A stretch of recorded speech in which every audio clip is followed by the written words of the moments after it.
Bom, continuando aqui, a gente trabalhou com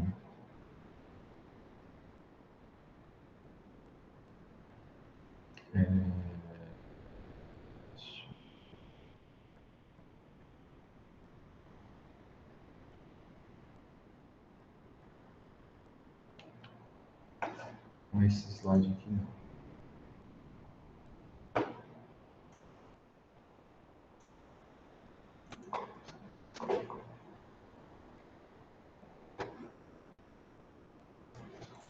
Esse aqui.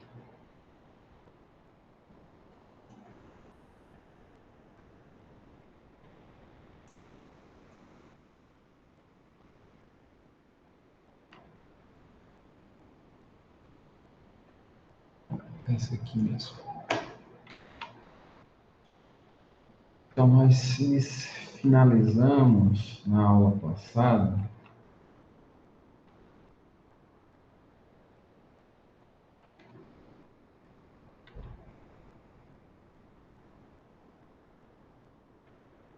tive isso tudo aqui, né?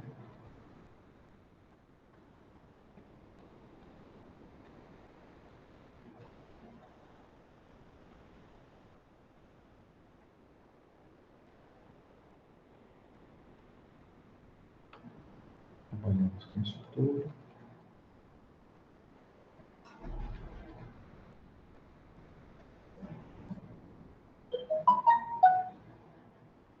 Então, ficou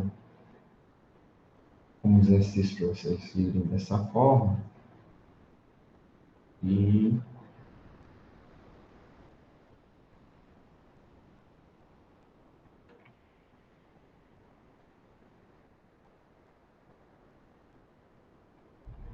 bom, ficou, a gente parou aqui, nesse ponto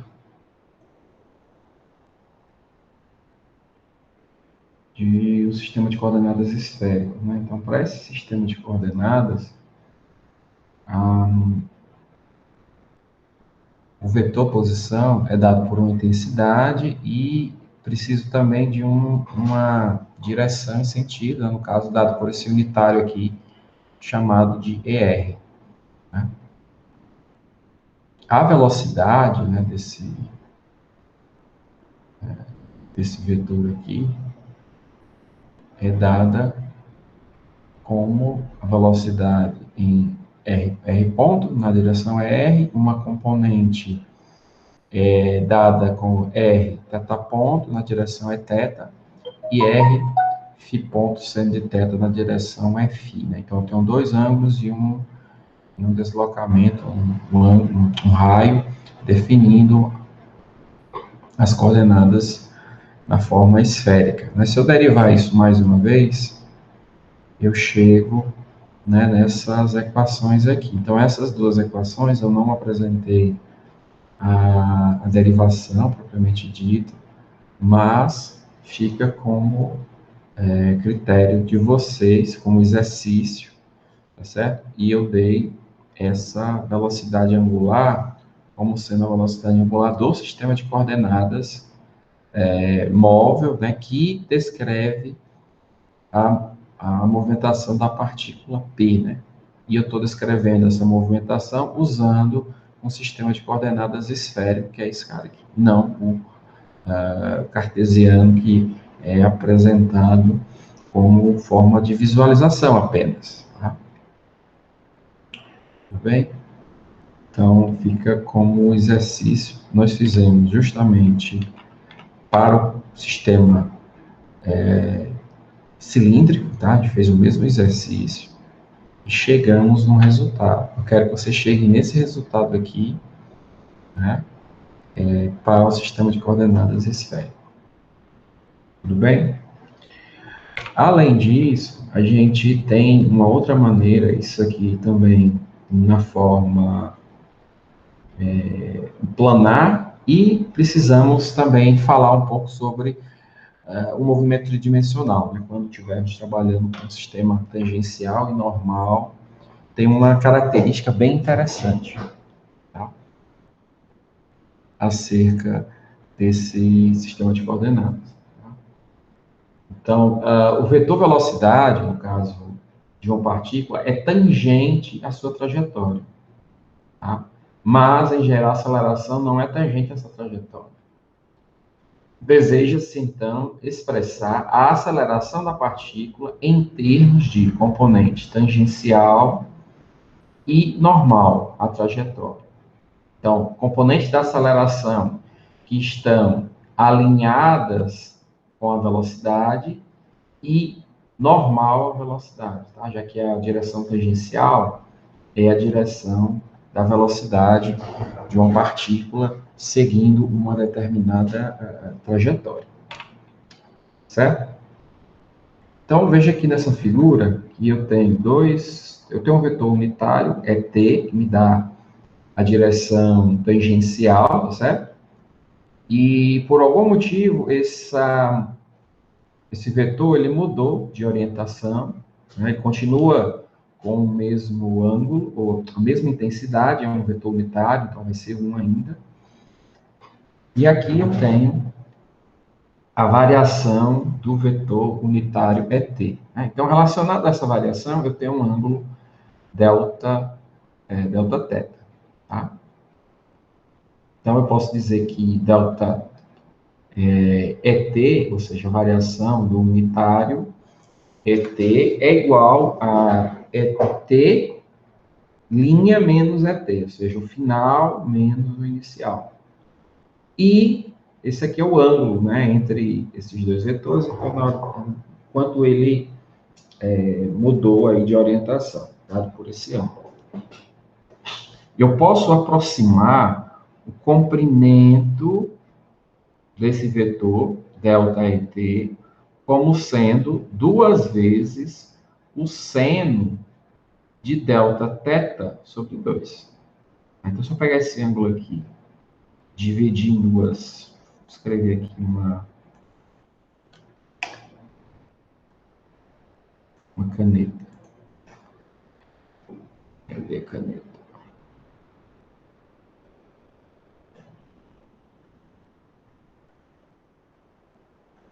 Se eu pegar esse ângulo aqui, ó, e dividir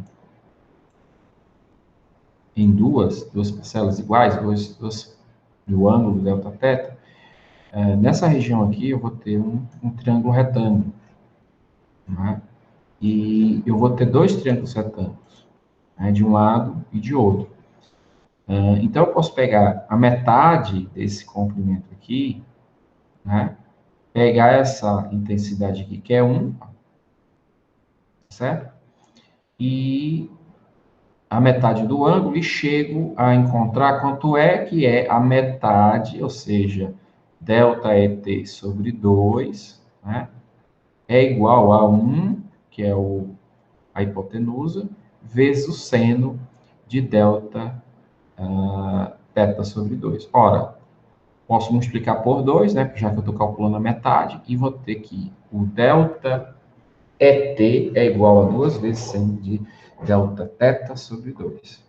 Aplicando um limite, né, vou dividir aqui esses dois carinhos, e vou aplicar um limite, né, em que o Δθ vai estar tendendo a zero. Tá? Esse 2 aqui vai para baixo do Δθ por 2, tá? Porque ele estava aqui, né? Ó, e eu posso colocar ele abaixo do Δθ sobre 2. Tá? Então, eu tenho o limite, quando o Δθ vai para zero. Né? Quanto é que é esse? É o ΔN. ΔN é normal a esse no limite, né? À medida que esse ângulo vai ficando cada vez menor, eu vou tendo que esse ângulo aqui, esse vetor, ele se aproxima em ser normal ao ET. Então, a visualização disso, num primeiro momento, pode não parecer imediata, mas a gente pensando um pouquinho, com calma, chega a essa conclusão. Né? Ok? Então, qual é no limite, quanto é que é, né, o vetor, né? Qual é o vetor que no limite em que delta θ tende a zero, vai estar apontando esse vetor aqui. O limite é o quê? Justamente o EN. Tá? Ora, EN é, na verdade, portanto, né, a derivada de ET com relação a Δθ. Isso aqui, ó, tem a definição de derivada. A derivada de quem? Do delta ET, ou ET em relação a Δθ. Então, no limite, né, a gente é só lembrar da definição de cálculo que a gente encontra. Então, no limite, quando isso aqui tende a zero, estou, na realidade, tentando derivar o ET com relação a θ. Né? Só que fazendo as substituições, eu sei que delta ET é 2 vezes seno de Δθ sobre 2, dividido por Δθ sobre 2. Né? Quando esse ângulo aqui se torna muito pequeno, né? Se torna muito pequeno, eu vou poder transformar, vou substituir o seno de Δθ sobre 2. Quando isso aqui for muito pequeno, eu vou poder substituir por Δθ sobre 2. Como fica Δθ sobre 2 dividido por Δθ sobre 2, eu tenho 1. Né? Isso aqui se torna 1.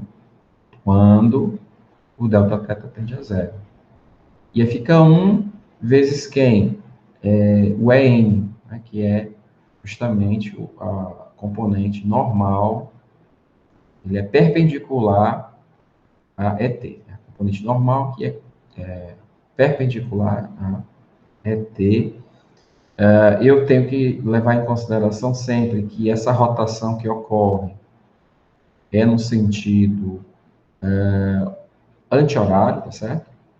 Então, se eu tenho o tangencial nessa direção, o normal vai ser a 90 graus de ET, mas a obtenção disso é no sentido anti-horário. Então, fica para cá, né? O vetorzinho vai ficar nessa direção. Tá? Não nessa. Tá bom? Que eu vou ter que girar esse cara aqui de 90 graus no sentido anti-horário. Então, e aí eu chego a essa conclusão, que o nosso N é nada mais, nada menos do que a derivada em relação ao ângulo do ET. Então, eu tenho a componente tangencial e a componente normal. E aí, com essa informação, eu vou começar a derivar as componentes de aceleração normal e tangencial. Bom, o vetor velocidade de uma partícula é tangente, né, conforme a gente já comentou. Então, a velocidade é tangente à trajetória. À medida que a partícula se move ao longo da trajetória, eu vou tendo tangentes diferentes. E vou ter normais diferentes a esses casos, já que ele sempre tem que formar 90 graus. Né? De novo, eu tenho o vetor tangente e a 90 graus dele, eu vou ter o vetor normal, né? O unitário normal. Essa direção é obtida a partir da tangencial, girando o vetor tangencial de 90 graus no sentido anti-horário, sempre, por definição. Certo? Essa definição também acarreta uma coisa importante, que o vetor normal, né, esse unitário, EN, ele está sempre voltado para o centro de curvatura da curva, né, da trajetória. Então, esse cara aqui está sempre apontando para o centro da curva. Então, eu quero expressar a aceleração da partícula em termos de componentes tangencial e normal à trajetória. E aí eu vou começar a fazer aqui a derivação disso. Eu sei que a aceleração é a derivada da velocidade no tempo, né? E eu sei que se eu derivar a velocidade com relação ao tempo, né? A velocidade é um vetor que está nessa direção aqui. Então, ela é uma intensidade, que eu vou chamar de V, vezes um unitário chamado ET. Né? Unitário ET. Então, aplicando essa derivada na velocidade, VET, eu tenho a derivada da intensidade vezes o unitário, mais V vezes a derivada do nosso vetor unitário. Faltou um ETzinho aqui, tá? Vou até colocar aqui. Ok? Ora, eu vou usar aqui, ó, a regra da cadeia. Ou um truque de cálculo, né? Eu estou derivando ET com relação ao tempo. Só que ET, ele não é uma função direta, né, do tempo. Ele é uma função do ângulo, o ângulo θ. E também, por sua vez, o ângulo θ é em função desse comprimento de arco aqui. Né? Então, eu uso a regra da cadeia. O ET é função de θ, o θ é em função de S e o S é em função do tempo. Tudo bem? Então, quando eu for derivar esse cara em relação a t, eu tenho que derivar com relação a essas funções adjacentes aqui. Esse termo aqui a gente já calculou ele, né? Geometricamente a gente já obteve ele. Esse daqui a gente vai apresentar a definição daqui a pouco, né? E por último eu tenho a velocidade, né? Que é a taxa com que eu desloco ao longo aqui do comprimento desse segmento de curva.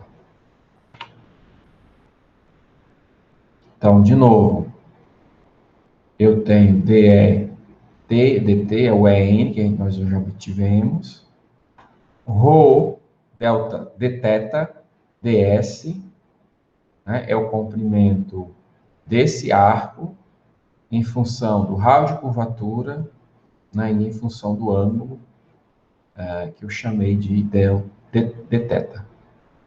E, por fim, ds, dt é a velocidade, taxa, né, com que ele está percorrendo aqui a trajetória num determinado segmento de curva ΔS.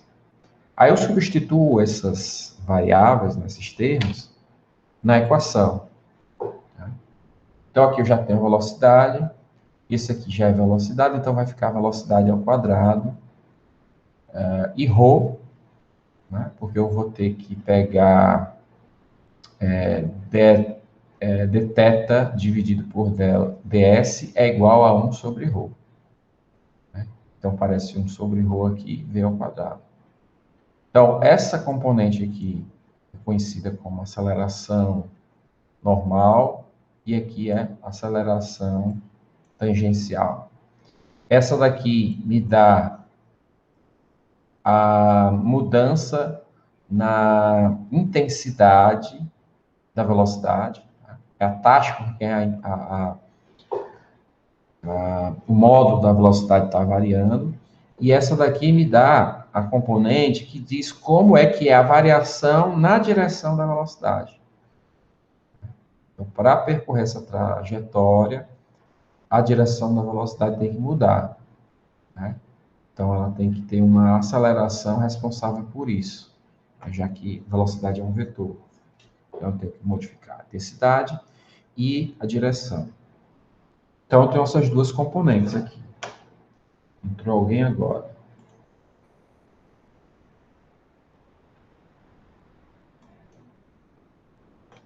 Ok? Então, tem a componente tangencial e a componente normal de aceleração.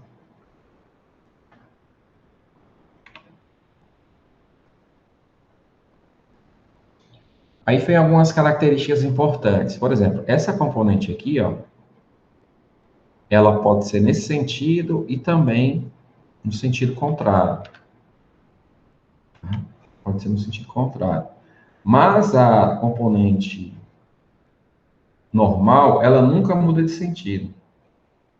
Alguém gostaria de explicar por quê? Por que eu não consigo mudar a direção desse cara, dessa componente guia?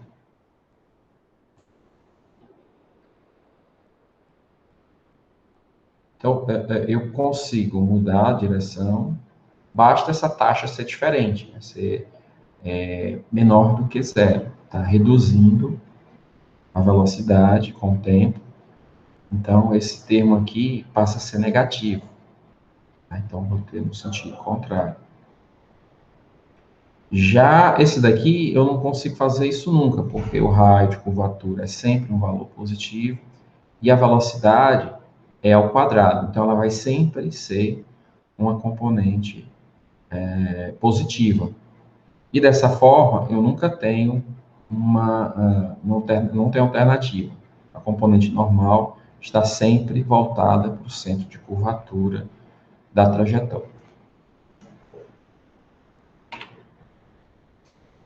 Bom, temos aqui uma coisa importante a se ressaltar, é o seguinte, quando eu estiver usando, eu posso usar essa componente normal tangencial junto com um vetor unitário chamado vetor binormal, que ele é obtido através da produto escalar, ou perdão, produto vetorial entre ET vetorial EN.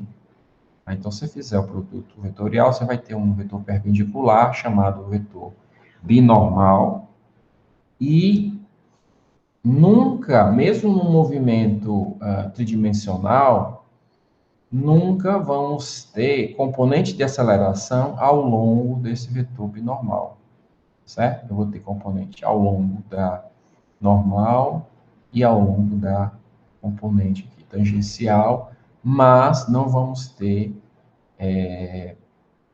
uma parcela, uma componente ao longo do vetor binormal, certo?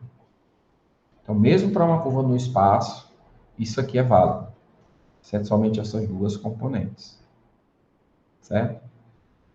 Mesmo que o centro de curvatura, ele não fique num plano, ele fique mudando uma trajetória no espaço, certo? Essa equação vai ser válida ainda. Então, o plano que contém esses dois vetores, o tangencial normal, é chamado plano osculador. Ele toca a curva, né, ele é tangente à curva, num determinado...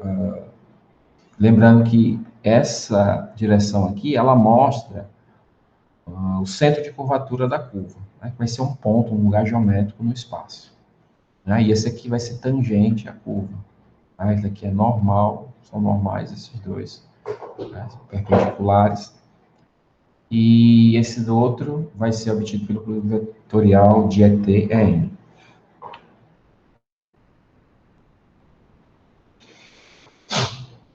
Ok?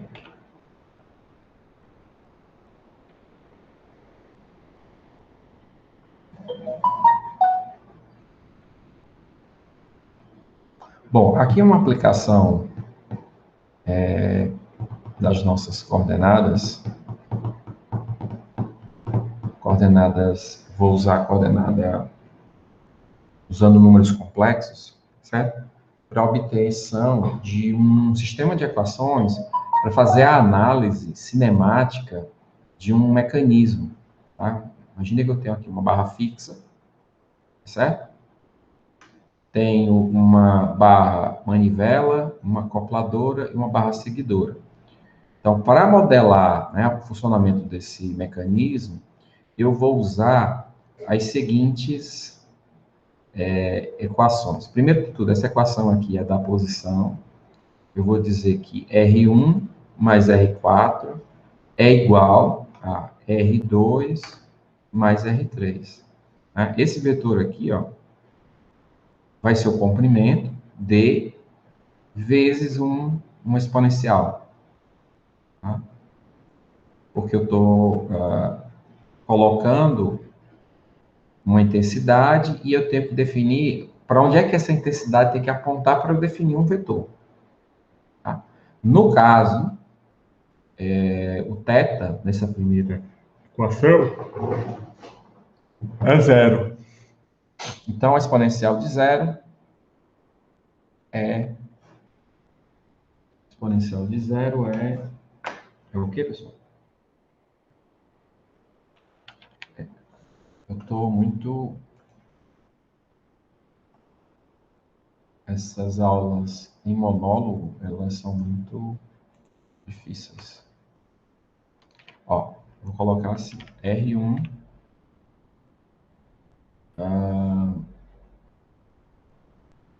mais R4, esses aqui são vetores, tá certo? Menos R2 menos R3.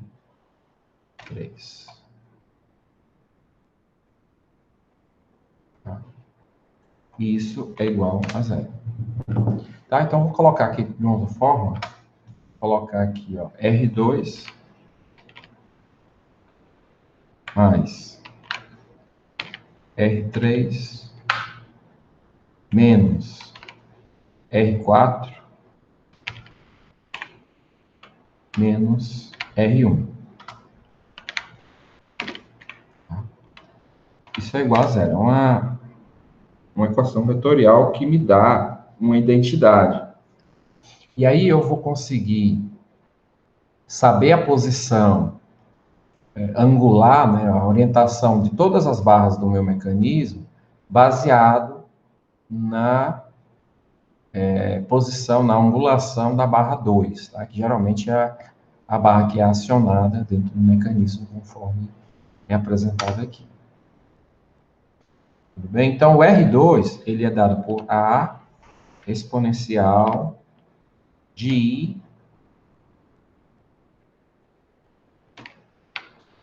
Opa.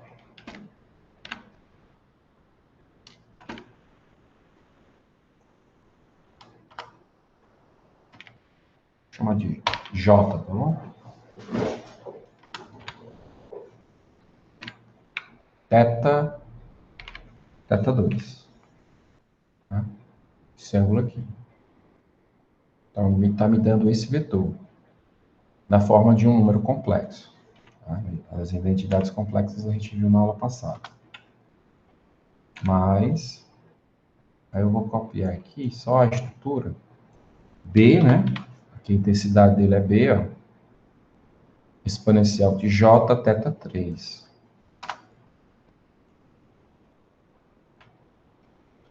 Tudo bem até aqui? Menos C. Tudo bem. Menos C, que é esse comprimento. Aí eu coloco a exponencial de J θ 4. Por fim, D, né, que é esse comprimento aqui, ó. Exponencial de J θ 1. Isso é igual a zero. Estou usando números complexos, porque é mais fácil de trabalhar com números complexos, tá certo, minha gente? Bom, se eu quiser agora analisar a posição desse sistema, então, por exemplo, se eu definir um θ2, eu vou poder obter θ3 e θ4. Entretanto, eu tenho que transformar essa equação aqui em uma equação, duas equações. No caso, como eu tenho todo número complexo, tem parte real e parte imaginária, eu vou dividir, utilizando a identidade de Euler, essa equação em duas facetas, a parte real e a parte imaginária, certo? Eu utilizo dessa forma aqui porque eu vou precisar derivar essas equações, né? Então, se eu colocasse de uma forma cartesiana, por exemplo, eu teria muito mais a escrever, tá? Na forma complexa, eu não tenho. Por quê? Porque a derivada da exponencial é a própria exponencial. E aí, eu vou derivar o argumento da função exponencial, que vai ficar um θ ponto, né? Θ 2 pontos, enfim. Então, vamos lá. Eu vou agora fazer a análise da seguinte forma. A exponencial de j θ é igual ao cosseno de θ mais j seno de θ. Então, essa equaçãozinha aqui é chamada de identidade de Euler, que eu vou poder substituir aqui e vou poder separar a parte real da parte imaginária, né? Então, o que é real nunca se mistura com o que é imaginário. É como se fossem dois eixos cartesianos que você nunca vai ter a projeção, né, de algo, de uma componente que está, por exemplo, no eixo real, nunca vai ser projetada ao longo do eixo imaginário, e vice-versa. Nunca algo que está em x pode ser projetado em y, quando estiver falando em sistema cartesiano, certo? Então, da mesma forma aqui. Aí eu vou substituir aqui, vou pegar a equação de novo, e aí eu tenho aqui, ó,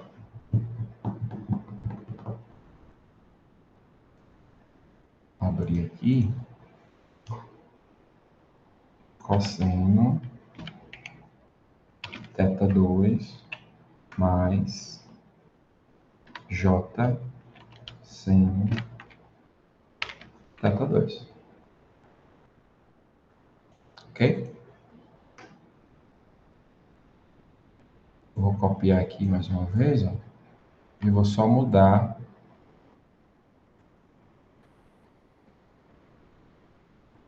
aqui é 3, né?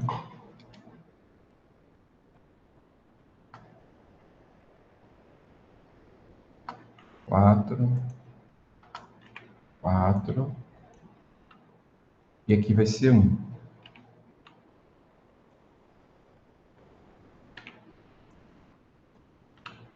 Tá? No nosso exemplo, isso aqui o θ1 é 0. Então, essa parte aqui é nula, tá certo? E vou ficar só com o cosseno de θ1. E a cosseno de θ1 é 1. Então, eu fico só com esse termo aqui, menos D.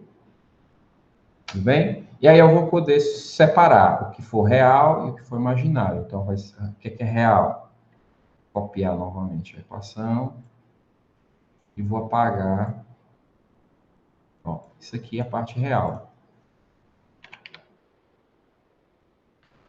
2 pontos. A cosseno de θ. Esse daqui vai embora. B cosseno de θ3. Ó.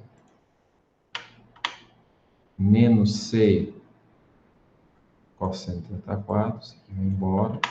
E fica menos D, porque também é real. Na outra equação, eu vou ter, tá, isso aqui. E vou copiar mais uma vez. Fica J, o total. Tá? Posso apagar isso.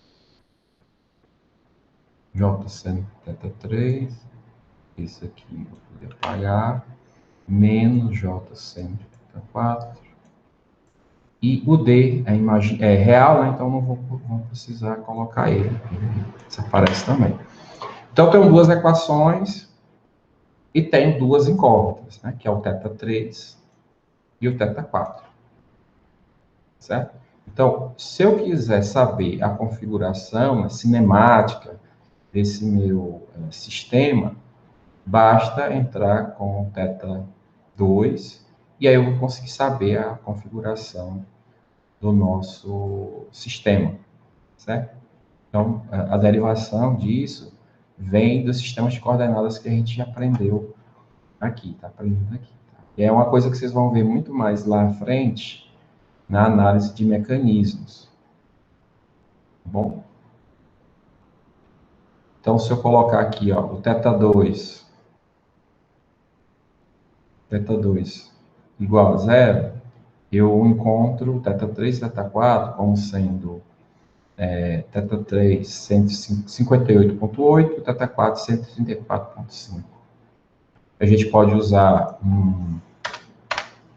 uma equação algébrica, um sistema algébrico. Então, por exemplo, ó, vamos lá. Meu sistema de equações é esse aqui. B, copiar aqui. P cosseno θ3 menos C cosseno θ4. Isso é igual, tá certo? A D menos isso aqui. Então, essa parcela aqui eu conheço. Foi dado como esses números também são os comprimentos das barras, né? A é 50, B 125, C 150 e D 220.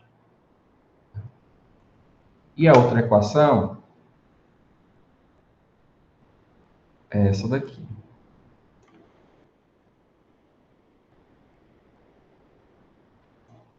Igual a menos...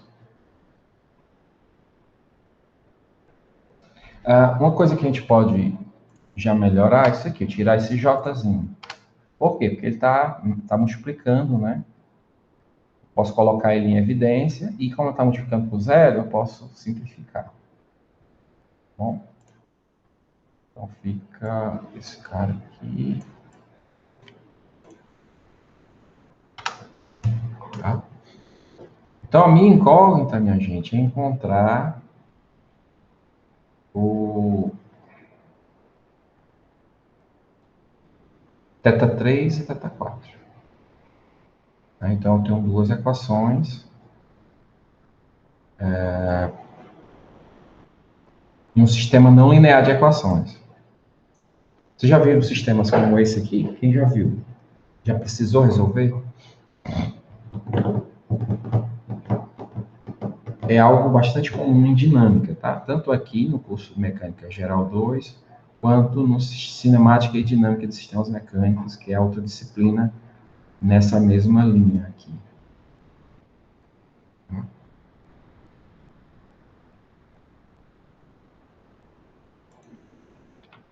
Então, eu tenho aqui as equações, ó. Como é que eu resolvo, não é isso?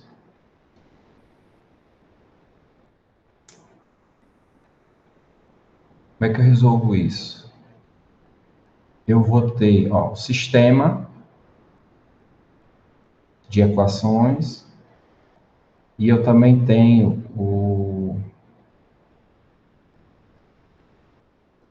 sistema de equações e aqui é o jacobiano do sistema, tá? Vou chamar isso aqui de jacobiano do sistema.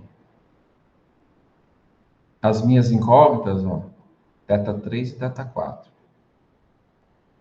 Então, eu faço essa análise de maneira iterativa, numericamente falando, iterativa. De qual forma? Eu vou chutar um valor para θ3 e θ4. O θ2 foi dado, não é isso? θ2 foi dado, os valores A, B, C e D também foram dados.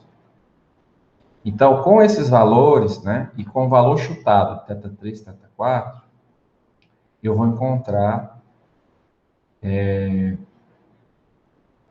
esse valor, essa matriz aqui. Vai dar um número e aqui vai dar um outro número. Tá certo?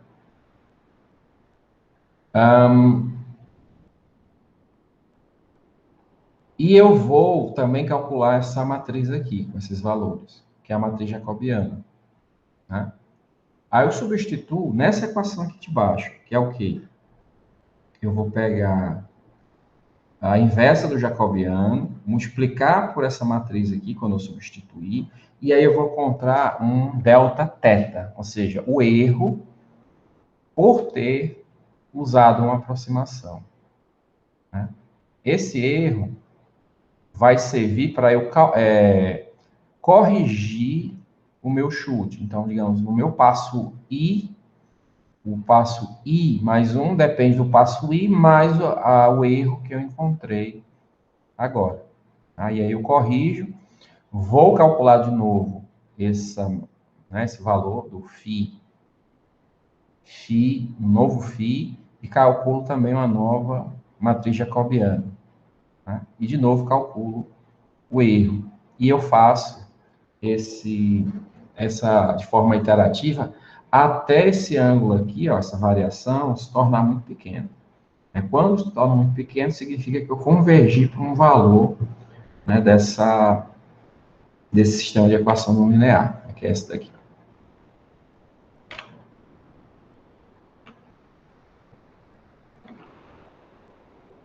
Bom, esses detalhes aqui é a prova da equação da identidade de Euler.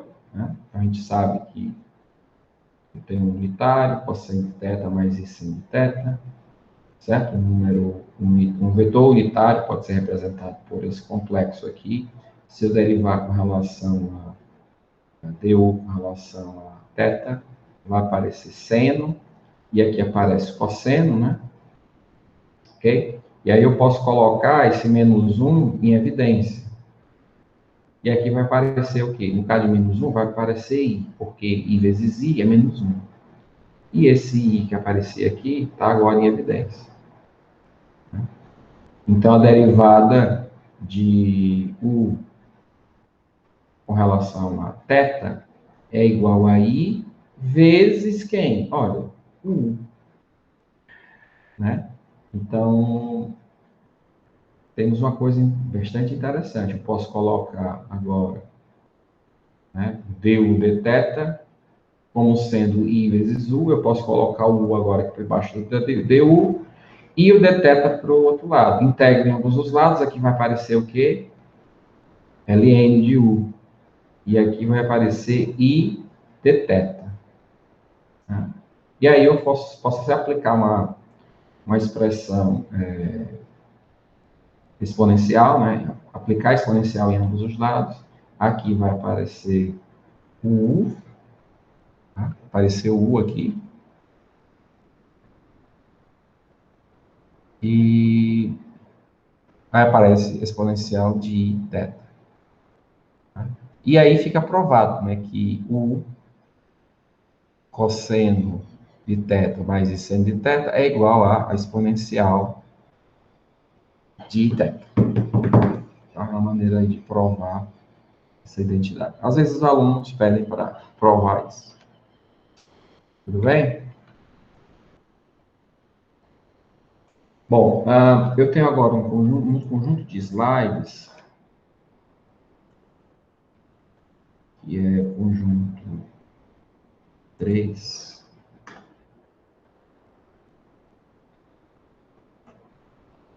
Tem alguns problemas, tá? Para a gente dar uma discutida aqui.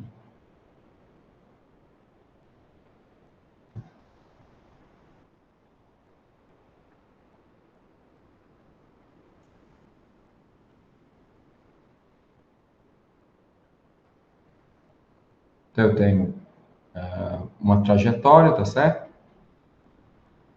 Toda a vida ele muda.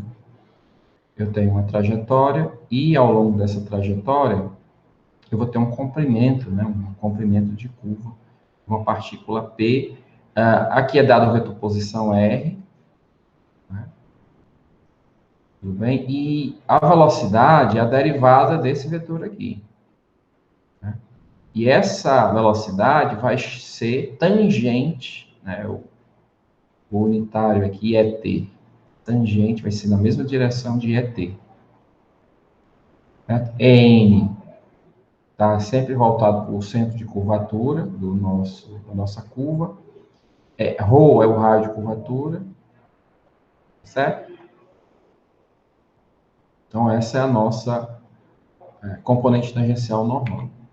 Isso aqui eu já apresentei para vocês.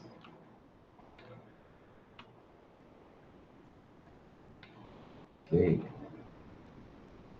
Vai ficar um exercício para vocês. A gente tem meia hora aqui ainda. Eu preciso que vocês me encontrem. E eu vou ajudar, logicamente, mas preciso que vocês quebrem um pouquinho a cabeça, tá? Vou só tomar uma água aqui. Dá uns 5 minutos para vocês. A partícula P, tá? Ela está deslocando segundo essa equação aqui, K θ, né? Onde K é uma constante, nessa figura aqui. Encontre uma expressão para aceleração. Tá? Também encontre o raio de curvatura dessa espiral. Tá? Num determinado ponto, tá? Especificado pelo ângulo. Certo? Veja que pela equação a gente sabe que o R depende de θ. Quando θ for igual a zero, o R é igual a zero. Quando θ for igual logicamente isso aqui está em radianos ou graus, né? E o K vai transformar, né, esse valor aqui de θ um valor métrico, né? Se eu colocar graus, esse K vai ter que ser milímetro por grau, alguma coisa assim. Então, a equação as unidades são consistentes. Então, pense dessa forma. Dá uma pensada aí, em função de tudo que a gente já viu. Tá bom? Eu vou só tomar uma água aqui, rapidinho.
Então, gente,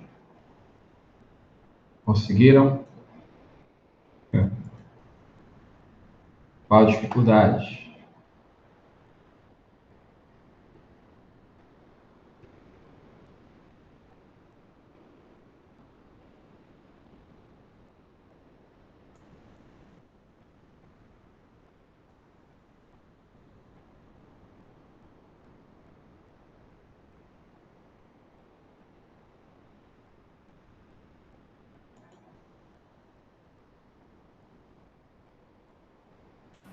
Professor, Sim.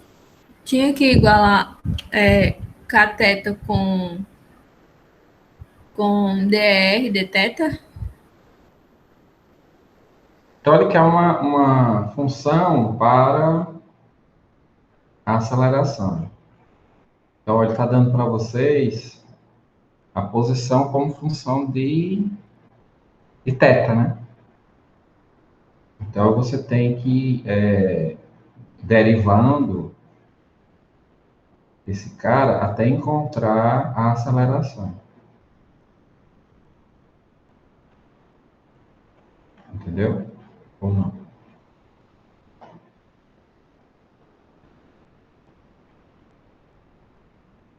Ó, vamos lá. Eu tenho esse sistema de coordenadas aqui, o nosso. Vou pegar aqui o type, está escrevendo para vocês.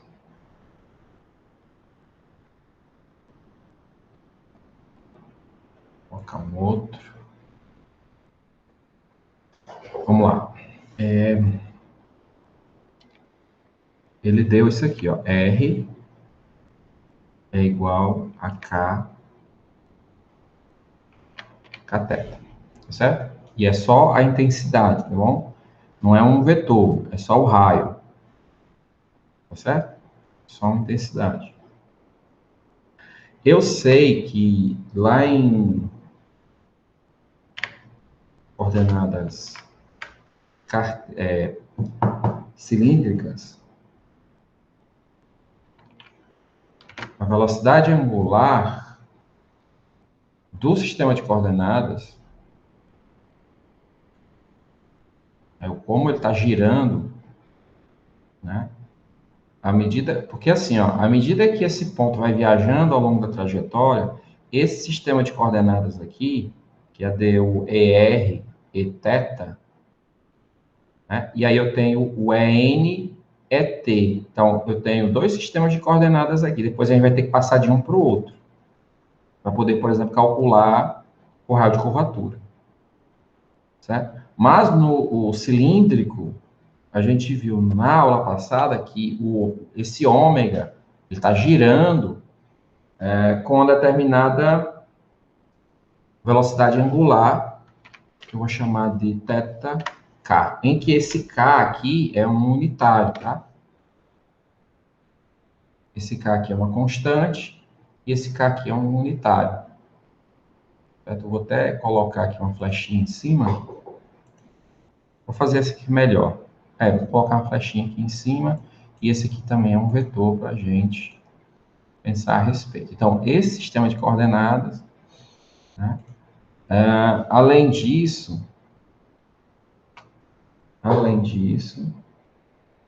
a gente viu que o ER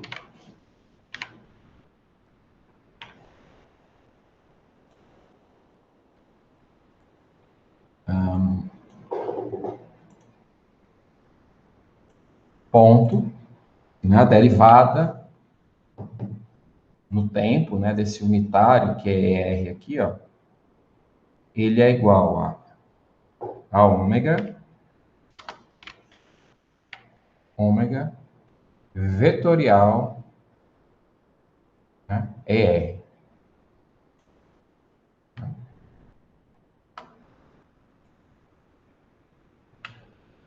Tudo certo? Tá aqui? Tá aqui fora o que a gente viu na aula passada. Sim, certo. Ó, o Eθ ponto é igual a ômega, que é essa velocidade aqui, Eu vou colocar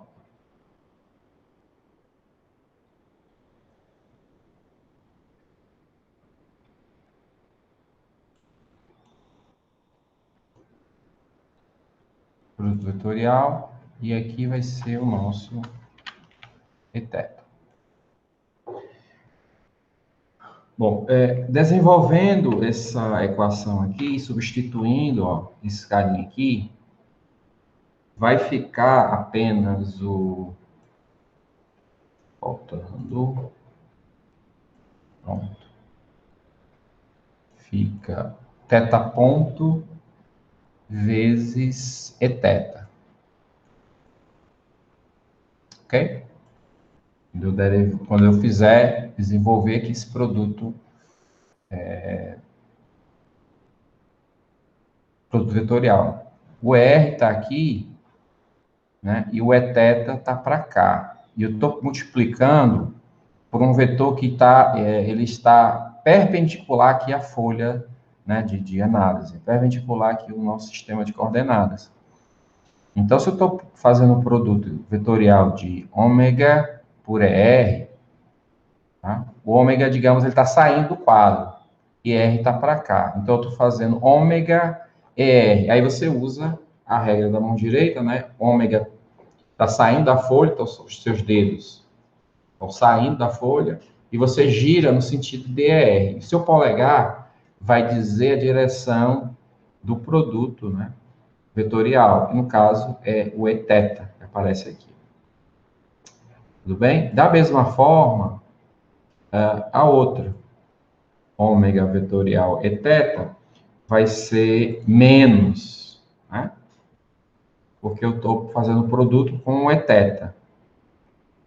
Eu vou fazer o ER, aliás, o ômega vetorial eTeta. Aí eu pego meus dedos, ó, e de novo tenho que girar na direção do eTeta. E aí meu polegar vai ficar para onde? Para menos ER. Por isso que tem um sinalzinho negativo aqui. E aí ele aparece aqui. Tudo bem? Então essas identidades a gente vai precisar. A gente já tinha tratado delas na aula passada, mas aí eu vou reforçar elas aqui para a gente ter um melhor entendimento. ER é igual a R, né? O vetor posição R é igual a uma intensidade, e aí eu preciso só apontar para a direção correta, né? Que é R. Certo? Bom, aí, pessoal, eu vou derivar esse cara aqui, para encontrar a velocidade, né? E depois com relação à aceleração. E eu vou substituindo essas variações aqui de R ponto é teta ponto. Então, a velocidade é igual a quem? Ao R ponto, tá? Na direção ER,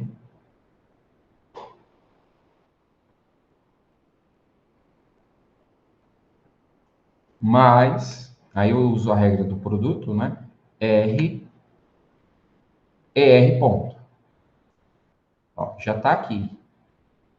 Tá? Já está aqui. Aí eu faço só a substituição, né? Isso daqui, ó, por isso. Tudo bem? E aí eu posso pegar esse termo aqui, ó, e jogar aqui. Tá? R teta ponto e teta ER. Então, eu vou ter duas componentes. Eu tenho a componente radial, que é R ponto, e eu tenho uma componente tangencial não, transversal, que é a componente eθ. Bom, aí mais uma vez eu derivo, né, para chegar na aceleração, que é o que ele está pedindo.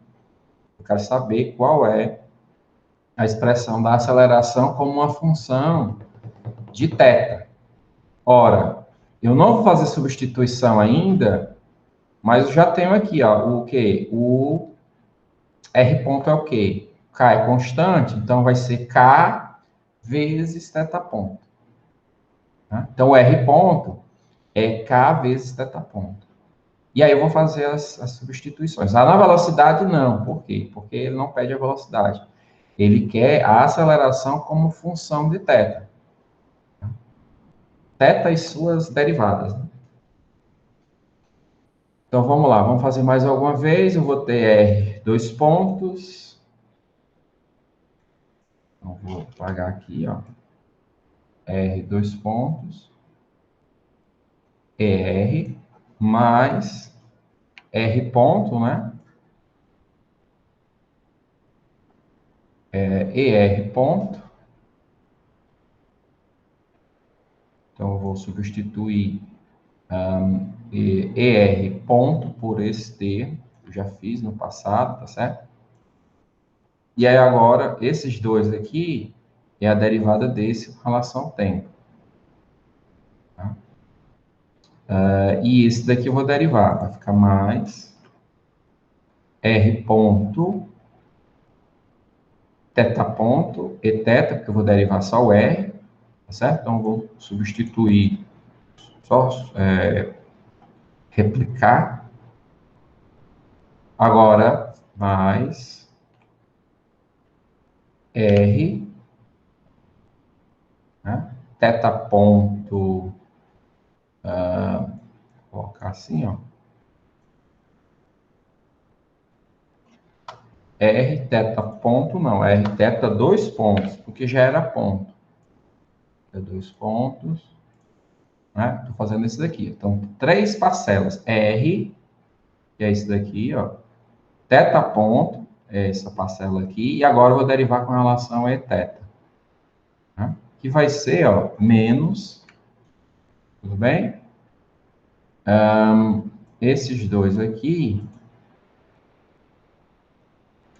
E a derivada de Eθ. Né? Só que fica com sinal negativo e ele já está aparecendo aqui, eu já coloquei. E aí eu repito. Ups. E aí fica o θ ponto ao quadrado. Certo? Então, eu tenho essas parcelas, me ajudam agora, eu vou aglutinar, por exemplo, o que é R e o que é θ, né? Então, eu vou pegar esse cara aqui, ó, jogar aqui, e eu vou colocar o Eθ em evidência. Vou tirar esse R aqui, e agora ele está em evidência. Então, essa é a aceleração radial e essa é a aceleração transversal. Vou apagar isso aqui que eu coloquei em evidência, né? Ora, isso aqui eu posso colocar um 2 aqui, né? Só que aí tem um detalhe, gente. Detalhe importante. Eu tenho R em função de θ. Né? Então, R, aí eu vou substituir, tá certo? O R ponto vai ser k θ ponto. E o R, k θ ponto. Por aí vai, tá certo? R dois pontos, K θ dois pontos. Então fica R, só para formarmos aqui uma K θ ponto.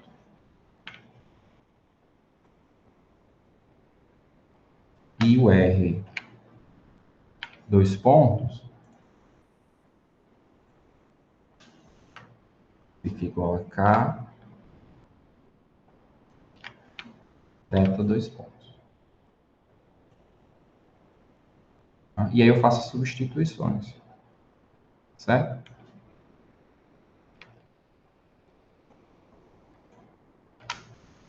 Então, R dois pontos, né? Fica K. Substituir aqui. ver. K, teta ponto.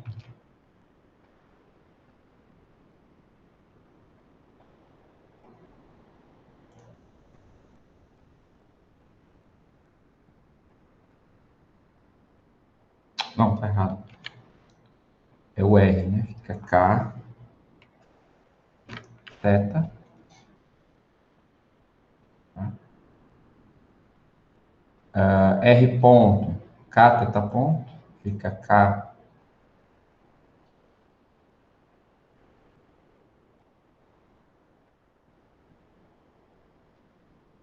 fica teta ponto ao quadrado, né?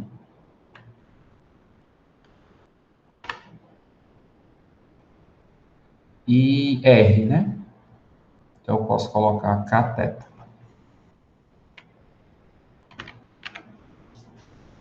Ok? Então, eu tenho a aceleração como uma função de teta. Teta e suas derivadas, né?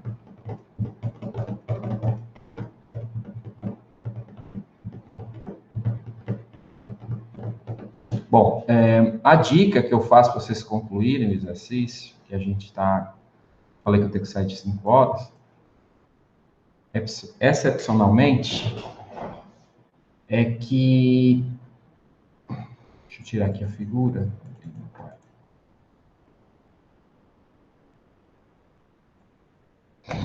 Eu tenho, ó, o ângulo entre Eθ e ET é alfa. Então, você vai poder, por exemplo, calcular a relação, né, entre, não os vetores unitários, mas as componentes de velocidade. Aí você pode pegar aqui o ER, né, a velocidade VR com relação à velocidade Eθ. Você pode relacionar com esse ângulo, que dá a tangente desse ângulo, vai ser VR sobre Vθ, e aí você substitui, né? A tangente de alfa é igual a Q. Aí você vai pegar as componentes VR e Vθ e vai substituir. Então, você vai ter uma relação entre o ângulo alfa, que é o ângulo entre os dois sistemas de coordenadas, e o ângulo θ está aqui. E aí você vai conseguir relacionar a normal com a R a θ. E o A tangencial com a R a θ. Porque, por exemplo, ó, essa componente aqui, tá? Componente, cadê? A normal, né? Eu tenho que pegar a componente radial e projetar ela nessa direção. Entendeu? Então, por exemplo, deixa eu só... Fica A normal é igual a menos cadê? Menos AR seno de alfa. E mais a θ seno de alfa.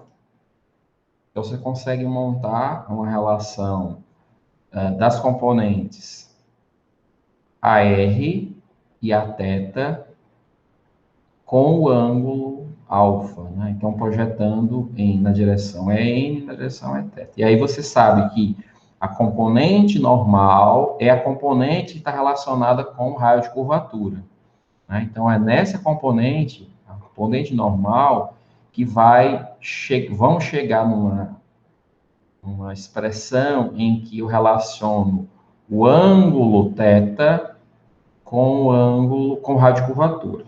Então, eu tenho aqui nas minhas anotações que esse raio de curvatura, assim, para deixar a resposta, né, para vocês, é um exercício que não tem resposta. Ctrl R, o raio de curvatura é igual a K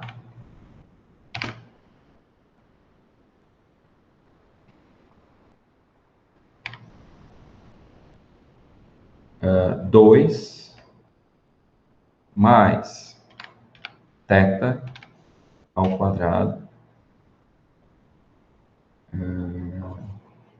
K vezes 1 mais θ ao quadrado.